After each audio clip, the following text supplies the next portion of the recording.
Baik, kita lanjutkan.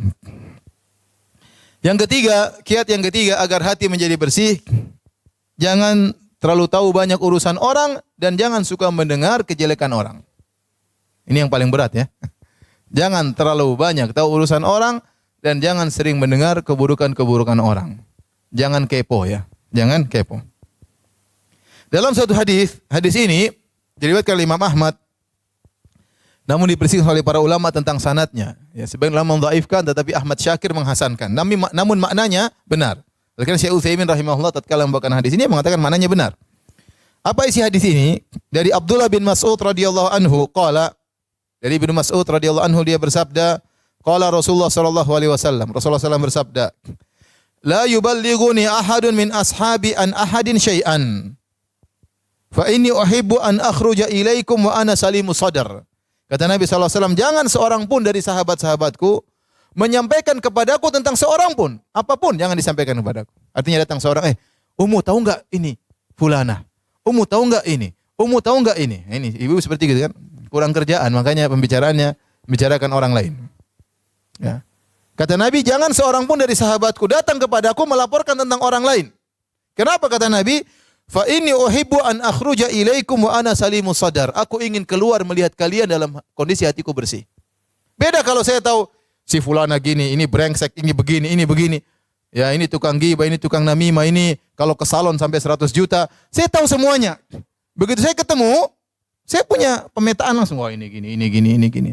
Subhanallah. Hati saya kotor. Karena saya tahu kartu-kartu orang.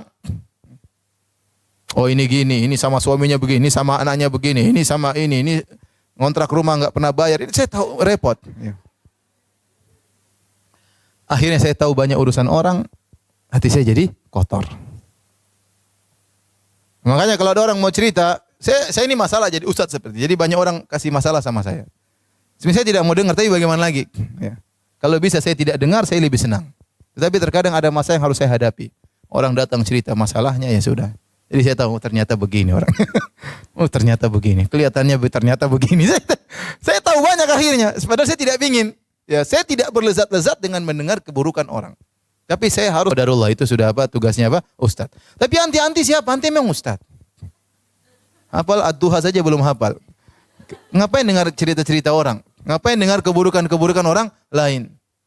Lebih bahagia kita enggak tahu kesan orang lain. Lihat Nabi SAW mengatakan jangan ceritakan kepada diriku tentang seorang pun. Kecuali dalam kondisi-kondisi terpaksa orang ini minta nasihat dan anti merasa bisa menasihati, silakan mendengar.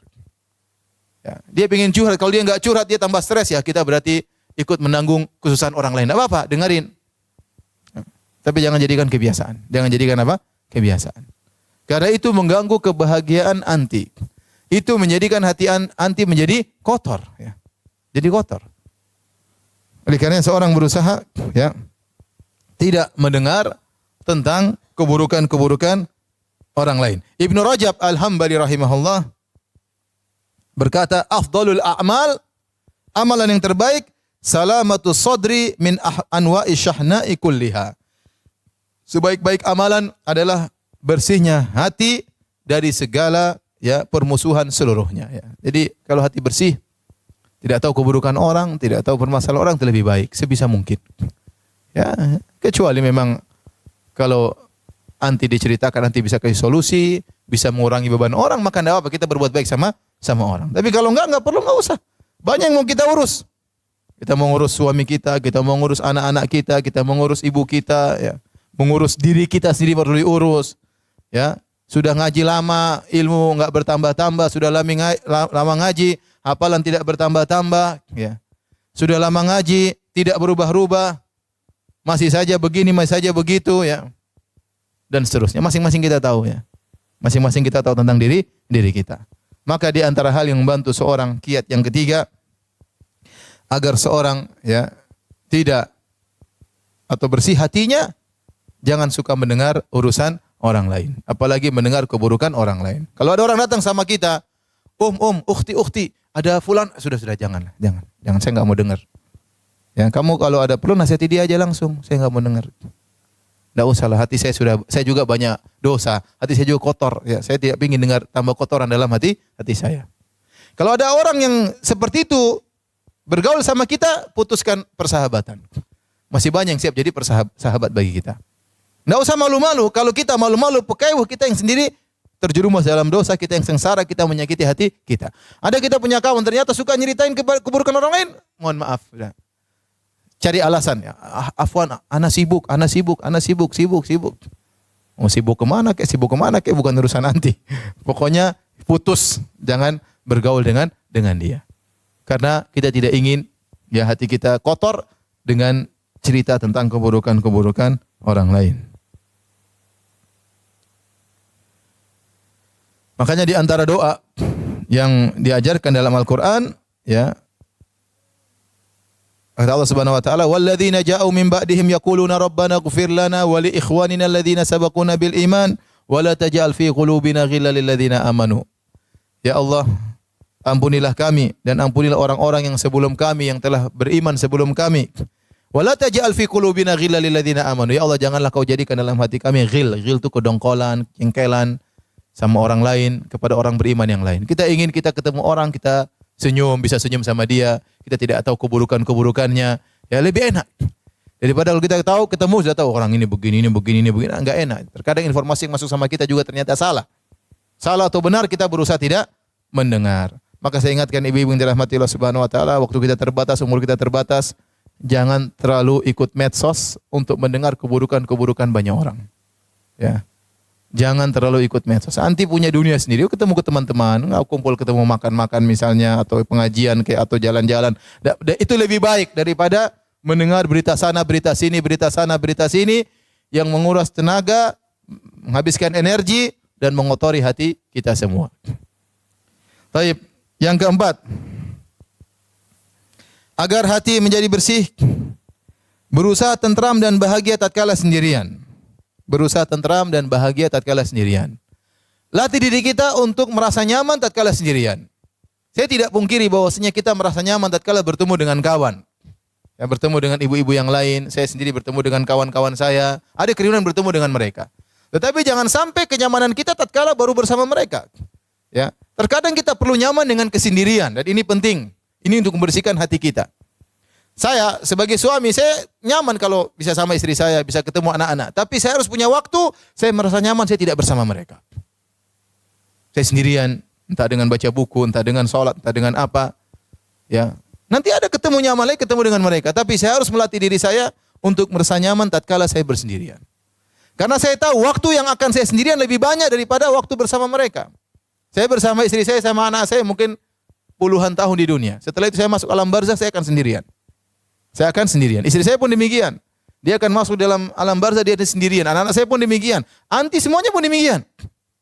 Maka latih diri kita untuk senantiasa mendapat kelezatan, ketentraman tatkala bersendirian. Dan itu diisyaratkan dalam hadis kata Nabi SAW tentang 7 golongan yang Allah naungi pada hari kiamat kelak. Di antaranya kata Nabi SAW, rajulun dzakarallaha khaliyan fafadat ainah. Seorang yang dia bersendirian, dia ingat Allah Subhanahu wa taala, maka kemudian dia meneteskan air mata. Jangan sampai kita hanya bisa khusyuk tatkala kita banyak orang. Sementara tatkala kita sendirian kita tidak bisa khusyuk. Berarti hati kita bermasalah. Anti sedang sakit hatinya. Maka sisihkan waktu kita untuk bersendirian. Ya, makanya jangan selalu bareng-bareng ya.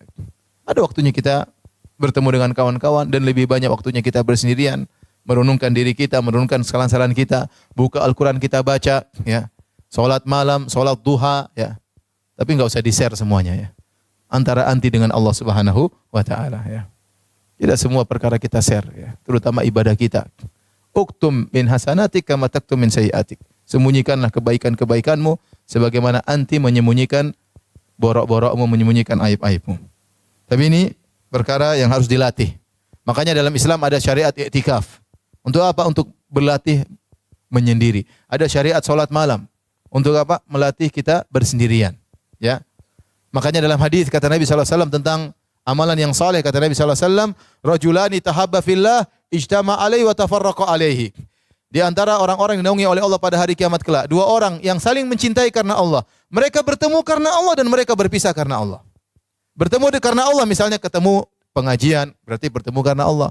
Bertemu dalam rangka membantu anak yatim, membantu para janda, membantu orang miskin, berarti bertemu karena Allah Subhanahu wa taala. Dan kita juga berpisah karena Allah. Berpisah karena Allah, kita bilang apa? Ummu, sudah cukup ya, saya ada kesibukan di rumah. Saya mau siapin sarapan buat suami saya. Saya mau masakan buat suami saya. Saya mau nyambut kedatangan suami saya. Kita tinggalkan dia karena Allah Subhanahu wa taala.